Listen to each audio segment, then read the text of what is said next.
सुप्रभात बच्चों, मैं कमलेश चंद मिश्र, हिंदी अध्यापक city public school, Katra, Mungrabad, Shahpur, Jaunpur. आप लोगों का कक्षा 11 के हिंदी ऑनलाइन क्लास में स्वागत करते हैं। आज आप लोगों को वितान भाग 1 के प्रथम पाठ भारतीय गायिकाओं में बेजोड़ लता मंगेशकर पाठ पढ़ाने जा रहे हैं। पद्म भूषण और कालिदास सम्मान आदि से प्रतिष्ठित सम्मानों से सम्मानित कुमार गंधर्व किसी परिचय के मोहताज नहीं हैं। 10 वर्ष की उम्र से ही गायकी की मंचन प्रस्तुति करने वाले कुमार गंधर्व के संगीत की मुख्य विशेषता मालवा लोक धुनों और हिंदुस्तानी संगीत शास्त्रीय संगीत का सुंदर सामंजस्य है, जिसका अद्भुत नमूना कबीर के पदों का उनके द्वारा गायन है। लोक में रचे बसे लुप्त प्राय पदों का संग्रह कर उन्हें स्वरों में बांधकर कुमार गंधर्व इन्हें अंतर्राष्ट्रीय पहचान दी। कुमार गंधर्व प्रोफेसर देवघर, अंजनीबाई मालपेकर के संगीत की शिक्षा लेने वाले एकमात्र ऐसे संगीतज्ञ हैं जिन्होंने मालवांचल की बोली मालवी उसके लोकगीतों की बंदिशों का स्वरूप दिया। लोक संगीत को शास्त्रीय संगीत से भी उच्च स्तर पर ले जाने वाले कुमार गंधर्व कालिदास के बाद मालवा की सबसे दिव्य सांस्कृतिक विभूति हैं। संगीत की दुनिया में लता मंगेशकर एक ऐसा नाम है, एक ऐसा सुर है जिसने एक महान शास्त्रीय गायक को कलम उठाने पर विवश कर दिया। मूल हिंदी में लिखी गई यह रचना भाषा की सांगीतिक धरोहर है। यह शास्त्रीय संगीत और फिल्मी संगीत को एक धरातल पर ला रखने का साहस है। यह एक ऐसी परख है जो न शास्त्रीय है न सुगम है, बस एक संगीत है, गानपन की पहचान है। आइए इस पाठ का सारांश देखते हैं। भारतीय गायिकाओं में बेजोड़ लता मंगेशकर, जिसके लेखक कुमार गंधर्व जी हैं। लेखक ने स्वर सामग्री लता मंगेशकर की गायकी पर बेबाक टिप्पणी की है। लता मंगेशकर के गानपन के बहाने लेखक ने शास्त्रीय संगीत और चित्रपट संगीत यानी फिल्मी संगीत के संबंध पर भी अपना मत प्रकट किया है। संगीत जिंदगी को लय देता है, ताजगी देती है, हर मोड़ पर आने वाले उतार चढ़ाव से जूझने की ताकत देती है और मन को उन्मुक्त करता है। लेखक लता जी के बारे में बताते हैं कि बरसों पहले वह बीमार थे। तब एक दिन उन्हें रेडियो पर एक अद्वितीय स्वर सुनाई दिया। वह स्वर उनके अंतर मन को छू गया। गाना समाप्त होने पर गायिका का नाम घोषित किया गया, लता मंगेशकर। नाम सुनकर वह हैरान रह गया। उसे लगा कि प्रसिद्ध गायक दीनानाथ मंगेशकर की अजब गायकी ही उनकी बेटी की आवाज़ में प्रकट हुई है। यह शायद बरसात फिल्म से ही पहले का गाना था। लता से पहले प्रसिद्ध गायिका नूरजहां का चित्रपट संगीत में अपना दबदबा था, परंतु लता उससे आगे निकल गई। चित्रपट संगीत, सिनेमा को चित्रपट संगीत कहा जाता है। लेखिका का मानना है कि लता के बराबर की गायिका कोई नहीं हुई। लता ने चित्रपट संगीत को अत्यधिक लोकप्रिय बनाया। आज बच्चों के गाने का स्वर बदल गया है। यह सब लता के कारण ही संभव हुआ है। चित्रपट संगीत के विविध प्रकारों को आम आदमी आप समझने लगा है और गुनगुनाने भी लगा है। लता ने नई पीढ़ी के संगीत को संस्कारित किया है। आम आदमी में संगीत विषयक रुचि पैदा करने में योगदान दी हैं। लता जी का शास्त्रीय गान, लता के गाने में से लोग लता के गान को अधिक पसंद करते हैं। इसका कारण है लता का गानपन, उनका सुरीलापन, मस्त करने वाला स्वर। श्रोताओं को रागों से नहीं, सुमधुर गान से मतलब होता है। वह गानपन लता के स्वर में 100% है। यही लता की लोकप्रियता का मुख्य मर्म भी है। नूरजहां की गायकी में जहां एक मादक उत्तान होती थी, वहीं लता के स्वर में एक निर्मलता है। उनमें कोमलता और मुग्धता का संगम है, मानो उनकी निजी जीवन उनके स्वर में झलक उठा है। यह अलग बात है कि संगीत दिग्दर्शकों ने उनकी इस कला का भरपूर उपयोग नहीं किया। लता के गाने में एक प्रकार का नादमय उच्चारण है। उनके गीत के दो स्वर का अंतर स्वरों की आस से भर जाता है। ऐसा लगता है मानो शब्द एक दूसरे में विलीन हो गए हैं। लता की यह विशेषता अनुपम है। लोग कहते हैं लता ने करुण रस के गाने बहुत अच्छे गाए हैं। लेखक का मत इसके विपरीत है।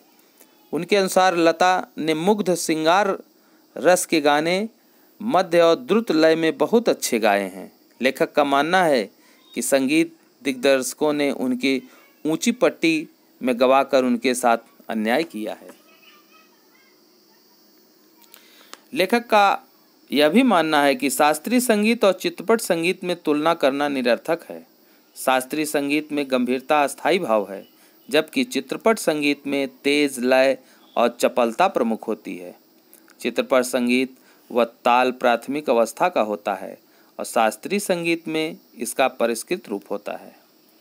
चित्रपट संगीत में आधे ताल, आसान लय, सुलभता व लोच की प्रमुखता आदि विशेषता होती है। चित्रपट संगीत गायकों को शास्त्रीय संगीत की उत्तम जानकारी अवश्य होनी चाहिए। लता के पास यह ज्ञान भरपूर है।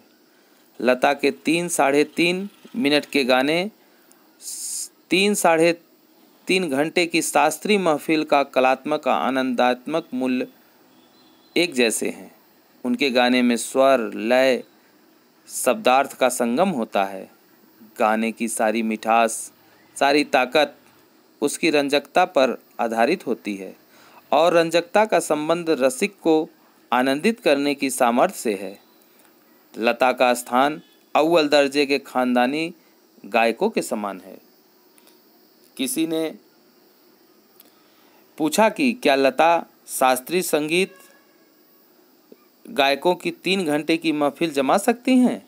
लेखक उसी से प्रश्न करता है, क्या कोई प्रथम श्रेणी का शास्त्रीय गायक 3 मिनट में चित्रपट का गाना इतनी कुशलता और रसोत्कटता से गा सकेगा? शायद नहीं। खानदानी गवैयों ने चित्रपट संगीत पर लोगों के कान बिगाड़ देने का आरोप भी लता जी पर लगाया है। लेखक का मानना है कि चित्रपट संगीत ने लोगों के कान बिगाड़े नहीं, सुधार दिए हैं। लेखक का आगे मत है, शास्त्रीय गायक आत्मसंतुष्ट प्राणी है।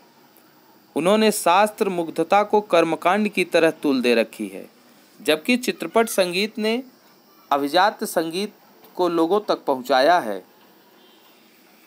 आज लोगों को शास्त्र शुद्ध और नीरस गाना नहीं बल्कि सुरीला और भावपूर्ण गाना चाहिए। चित्रपट संगीत की लचकदारी उसकी सबसे बड़ी शक्ति है। चित्रपट संगीत की मान्यताएं, झंझटें और चुनौतियां अलग तरह की हैं। यहाँ नवनिर्माण की संभावनाएं भी बहुत हैं। बड़े बड़े संगीतकार शास्त्रीय रागदारी का, लोकगीत की धुनों का भरपूर उपयोग कर रहे हैं। वे धूप की तरह कौतुक करने वाले पंजाबी लोकगीतों का, बादल की तरह घुमड़ते राजस्थानी लोकगीतों का, घाटियों में गूंजते पहाड़ी लोकगीतों का, ऋतु चक्रों का, खेतों से संबंधित कृषि गीतों का भरपूर उपयोग कर रहे हैं। वास्तव में चित्रपट संगीत का दायरा बहुत बड़ा है। उसमें अनेक अलक्षित प्रयोग करने की गुंजाइश भी है। लता चित्रपट संगीत की अनभिषिक्त बेताब सामग्री हैं। अनेक गायक गायिकाओं की तुलना में उनकी लोकप्रियता सबसे अधिक है। लगभग आधी आबादी से वे जन मन पर छाई हुई हैं। यह एक चमत्कार है जिसे हम प्रत्यक्ष अपनी आँखों से अपने इर्द गिर्द होता हुआ देख रहे हैं। इस प्रकार से यह पाठ का सारांश समाप्त हुआ। इस पर आधारित कुछ प्रश्न हैं जिन्हें हम प्रश्न पूछ रहे हैं। इस प्रश्न का उत्तर लिखकर आप व्हाट्सएप कर देंगे, हम उसे चेक कर लेंगे। लेखक ने पाठ में गानपन का उल्लेख किया है। पाठ के संदर्भ में स्पष्ट करते हुए बताएं कि आपके विचार से इसे प्राप्त करने के लिए किस प्रकार के अभ्यास की आवश्यकता है। गाने का ऐसा अंदाज जो एक आदमी को भी भाव विभोर कर दे, क्योंकि आम आदमी को यह पता नहीं होता है कि गाना किस राग में गाया जाता है, बल्कि उसे तो गाने में ऐसी मिठास चाहिए कि जो उसे मदहोश कर दे। जिस प्रकार मनुष्य लता हो तो वह मनुष्य है, वैसी प्रकार गानपन हो तो वह संगीत है। लता की लोकप्रियता का मुख्य मर्म यह गानपन ही है। लेखक ने लता की गायकी की किन विशेषताओं को उजागर किया है? आपको लता की गायकी में कौन सी विशेषता नजर आती है? लेखक ने लता की गायकी में उनकी निर्मलता, कोमलता, मुग्धता, सुरीलापन, नादमय उच्चारण, श्रृंगार की अभिव्यक्ति इत्यादि विशेषताएं नजर आती हैं। लता ने करुण रस के गानों के साथ न्याय नहीं किया है, जबकि श्रृंगार रस के गाने को बड़ी उत्कटता से गाती हैं। अधिकतर लोगों का मानना है कि गानों में करुण रस विशेष प्रभावशाली रीत से व्यक्त होता है, परंतु लेखक इस बात से सहमत नहीं है। लेखक का मत है करुण की अपेक्षा श्रृंगार की अभिव्यक्ति करने वाली लता ने अपेक्षाकृत अधिक उत्कृष्टता से गाए हैं। लता ने श्रृंगार गाने अधिक उत्कटता से अवश्य गाए हैं, परंतु उन्होंने करुण रस के साथ भी न्याय किया है। हाँ, अवश्य है कि उनसे करुण रस के गीत कम गवाए गए हैं। उदाहरण के लिए, ए मेरे वतन के लोगों जरा आँख में भर लो पानी, जो शहीद हुए हैं उनकी जरा याद करो कुर्बानी, गीत सुनकर देश के प्रथम प्रधानमंत्री पंडित जवाहरलाल नेहरू की आंखों में आंसू आ गए थे। ओ बाबुल प्यारे, कभी खुशी कभी गम जैसे गीत को सुनकर श्रोताओं की आंखें भी नम हो जाती हैं। संगीत का क्षेत्र ही विस्तीर्ण है। वहाँ अब तक अलक्षित, असंशोधित, अदृष्टपूर्ण ऐसा खूब बड़ा प्रांत है जहाँ तथा बड़े जोश और इसकी खोज उपयोग चित्रपट के लोग करते चले आ रहे हैं। इस कथन को वर्तमान फिल्मी संगीत के संदर्भ में स्पष्ट करिए। लेखक का कथन है कि संगीत में बहुत सी धुनें, राग, स्वर अभी खोजने के लिए बाकी हैं। ऐसे कई नए प्रयोग किए जाने शेष हैं जिनकी ओर संगीत से जुड़े लोगों की दृष्टि ही नहीं गई। यद्यपि भारतीय सिनेमा जगत अपनी तरह से कई नए तरह के प्रयोग कर रहे हैं। यदि आज के संगीत को ध्यानपूर्वक सुने तो यह बात पूरी तरह स्पष्ट हो जाएगी कि आज नित्य नए नए प्रयोग किए जा रहे हैं और नए प्रयोग करने की संभावना भी है। चित्रपट संगीत ने लोगों के कान बिगाड़ दिए हैं। अक्सर यह आरोप लगाया जाता है। इस संदर्भ में कुमार गंधर्व की राय क्या है? चित्रपट संगीत ने लोगों के कान बिगाड़ दिए हैं जैसा आरोप लेखक के अनुसार गलत है। वास्तव में चित्रपट संगीत ने लोगों के कान बिगाड़े नहीं, अपितु सुधार दिए हैं। संगीत को समझने की शक्ति उन लोगों में आ गई है। संगीत के विभिन्न प्रकार अब लोगों के समझ में आ रहे हैं। पहले संगीत के सुर, लय, ताल की समझ लोगों में नहीं थी, लेकिन अब गीतों में सुरीलापन क्या होता है यह भी समझ में आने लगा है। साधारण मनुष्य भी संगीत की सूक्ष्मता को समझने लगा है। संगीत के कारण ही छोटे छोटे बच्चे सुर लय में गुनगुनाते हुए दिखाई देते हैं। शास्त्रीय संगीत और चित्रपट संगीत दोनों तरह के संगीत के महत्व का आधार क्या होना चाहिए? कुमार गंधर्व की राय में चित्रपट संगीत हो या शास्त्रीय संगीत, दोनों तरह के संगीत के महत्व का आधार श्रोताओं को होने वाले आनंद की प्राप्ति होनी चाहिए। इस प्रकार से यह पाठ समाप्त हुआ। आप इस प्रश्न का उत्तर लिखकर व्हाट्सएप कर देंगे, हम चेक कर लेंगे। अब नए वीडियो में नए पाठ के साथ फिर हम उपस्थित होंगे। आपका दिन शुभ हो। धन्यवाद।